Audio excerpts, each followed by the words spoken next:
Boa noite, psicóloga Roberta Rodrigues Alves Torres, e queria conversar um pouquinho hoje sobre narcisismo.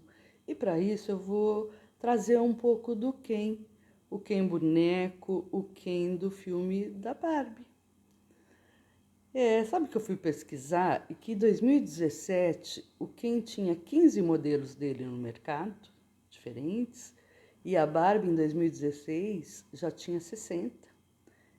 O Ken foi feito para ser o namorado da Barbie. Essa era a função dele. E ele foi feito para ser perfeito. O que significaria isso? Ele estaria ali para fazer todas as vontades da Barbie, mesmo sem ela pedir. Não sei se isso é exemplo de perfeição, né? Mas enfim, era a proposta. E o Ken entra, então, no mundo social das crianças, na vida das pessoas, esse boneco dessa forma. E no filme ele é retratado dessa forma mesmo, né? Começa o filme assim, ele só tinha luz, ele só se expressava no momento que a Barbie olhava para ele. Elas nem sabiam onde era a casa do Ken, porque a casa importante era a casa da Barbie. O Ken não tinha essa casa, todas essas coisas que a Barbie tinha. Ele estava ali para ser o namorado dela. E começa então, né, com o desenvolver do filme, a Barbie vai para Los Angeles para poder resolver conflitos que estão existindo na vida dela e ele, sem ela pedir, acompanha. E vai seguindo com ela, né? Mas logo no começo, já estando em Los Angeles, ele se afasta dela e aí ele começa a perceber como é que os homens se comunicavam. E ele percebeu que era muito diferente do como os Kens viviam lá na Barbilândia. E aí ele começa a escutar, se interessar, ficar curioso, vai atrás de bibliografias, acompanha os homens na academia, como é que eles conversam, como eles discutem, e ele percebe na cabeça dele, o entendimento é assim, de que ali então era um novo poder do homem que deveria ser administrado lá na Barbilândia. Pega esses livrinhos todos e segue de volta para Barbilândia.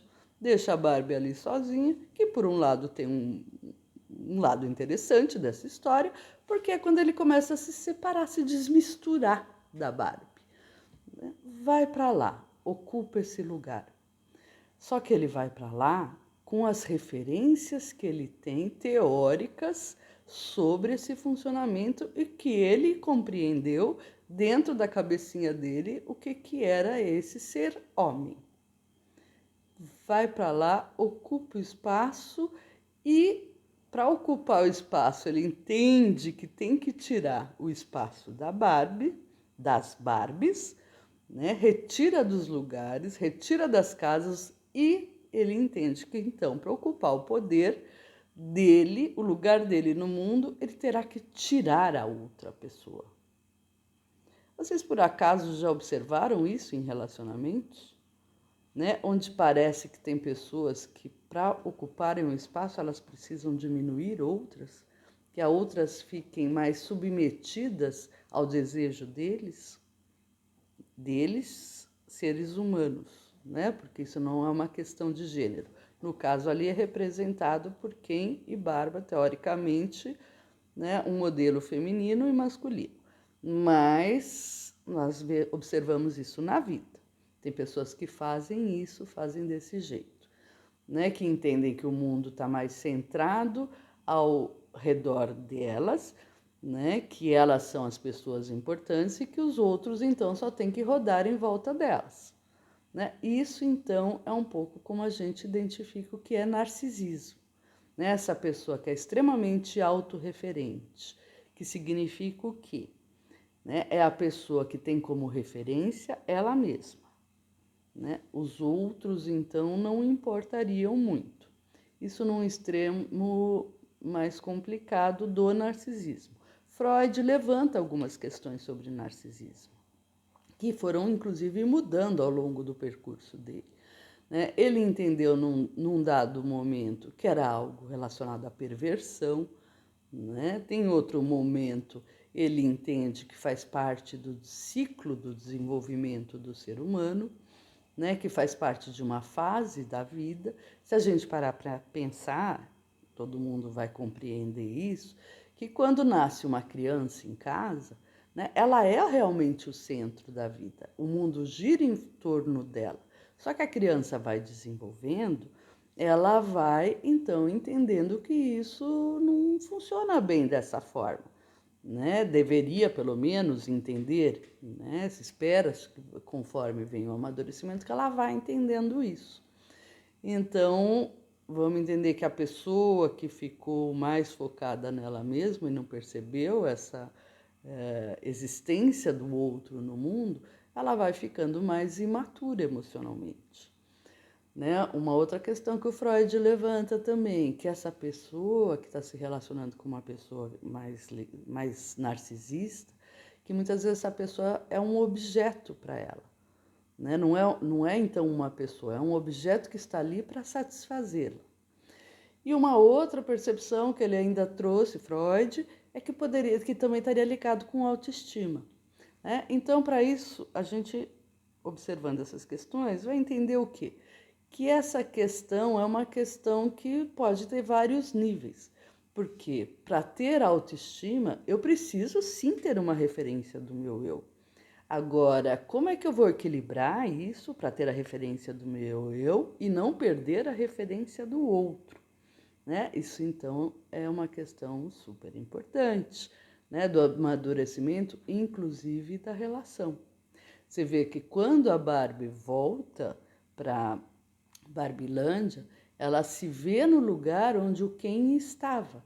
Estar neste lugar, né, as pessoas podem se manter neste lugar por um tempo, mas a tendência é que acaba trazendo desgaste para um relacionamento, né? Porque a pessoa parece que precisa manter alguém sempre num lugar superior e o outro no lugar inferior. E aí são relacionamentos que não se trata muito de um para o outro numa relação de igualdade, né? Não que num determinado momento eu não possa fazer a vontade do outro, o outro fazer a minha, mas é uma coisa que se segue equilibrada e de forma madura, tende a ter um desenvolvimento melhor do relacionamento. Quando a intenção é manter, cristalizar num papel de que existe uma superioridade e uma inferioridade, a gente tende até ver algumas cenas que tendem a relacionamentos mais patológicos, né? Lógico, volto a dizer, se tiver tudo bem para as pessoas envolvidas, está tudo bem, né? Mas a tendência é que em algum momento, né, a coisa não saia bem dessa forma. E aí eu queria trazer também, né, o texto do Narciso.